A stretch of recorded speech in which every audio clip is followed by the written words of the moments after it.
কখনো দেখিনি। বলি ঠাকুর, পাকা বাড়ি আর পাকা ফলার কি এক হলো? তোমার বুদ্ধিরও বলিহারি যায় বাপু। আহারে, এই বামন বড্ড সাদাসিধে। মন্ত্রী, ভান্ডারীকে বলুন এই ব্রাহ্মণকে পেট পুরে পাকা ফলার খাওয়ার মতো ময়দা, ঘি আর মিঠাই দিতে। ঠিক আছে তো বামন ঠাকুর, এবার পেট পুরে ভোজ খেয়েও। আহ, পাকা ফলার! ভগবান আপনাকে আশীর্বাদ করবেন। আরে, এই সাদা সাদা গুঁড়োগুলো কি? বাপের জন্মে তো দেখিনি কখনো। তবে নিশ্চয়ই খুব ভালো জিনিস হবে, রাজবাড়ির ফলার বলে কথা। কিন্তু এগুলো খায় কি করে? এই ঘি আর মিঠাই দিয়ে মেখে দেখি।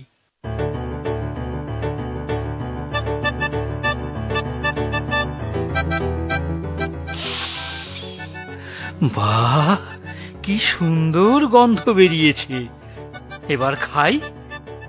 রাজবাড়ির পাকা ভোজ বলে কথা, অতি সুস্বাদুই হবে।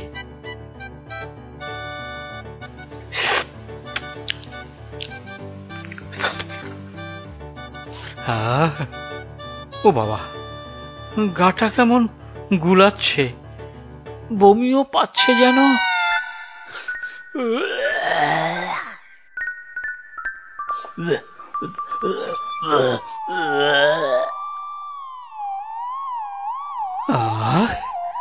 খাবারটা বেরিয়ে গেলেও খুব সুন্দর স্বাদ ছিল। কাল রাজাকে প্রাণ ভরে আশীর্বাদ করে আসব।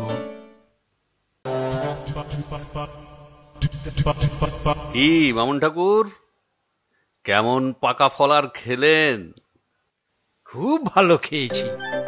প্রথমে সাদা সাদা গুঁড়োগুলো গলায় আটকাচ্ছিল বটে, তারপরে সব একসাথে মেখে নিতে ভালো লাগলো। কিন্তু কিছুটা খেতে না খেতেই এমন গা গুলিয়ে উঠল যে বাকিটা আর খেতে পারলাম না। আর যেটুকু খেয়েছিলাম সবটুকুই বেরিয়ে গেল।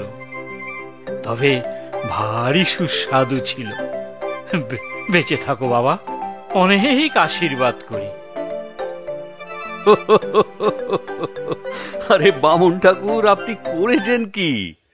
ওগুলো একসঙ্গে মাখতে নেই, ঘিয়ের লুচি বানিয়ে মিঠাই দিয়ে খেতে হয়। লুচি আবার কি হে? ইহজন্মে তো নামও শুনিনি।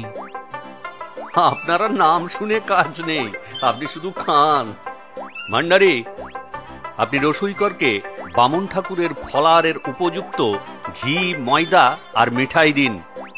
আর বামন ঠাকুর, আপনি বিকেলবেলা রসুইকরের বাড়িতে এসে পাকা ভোজ খেয়ে যাবেন। বিকেলে পাকা ভোজ খাবো? আহা, কি আনন্দ, কি আনন্দ! কতই না সুস্বাদু হবে।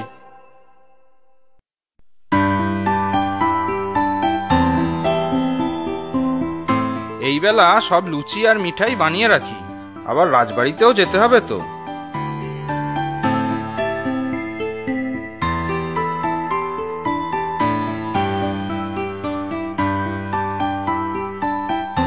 বাবা বাবা, এত লুচি কার জন্য বানাচ্ছ? আমাকেও দুটো দাও না। একদম এইগুলোতে হাত দিবি নে, এগুলো সব বামুন ঠাকুরের জন্য। আমি এই বেলা রাজবাড়ি গেলাম। আর হ্যাঁ, এখানে লুচি, সন্দেশ, তরকারি, মিঠাই সব রইল। বামুন ঠাকুর এলে খেতে বলিস।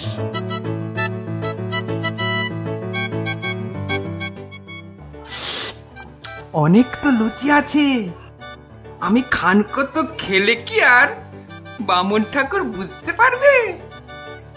কিছুটা লুচি সরিয়ে রাখি আমার জন্য। আসুন বামন ঠাকুর, আসুন।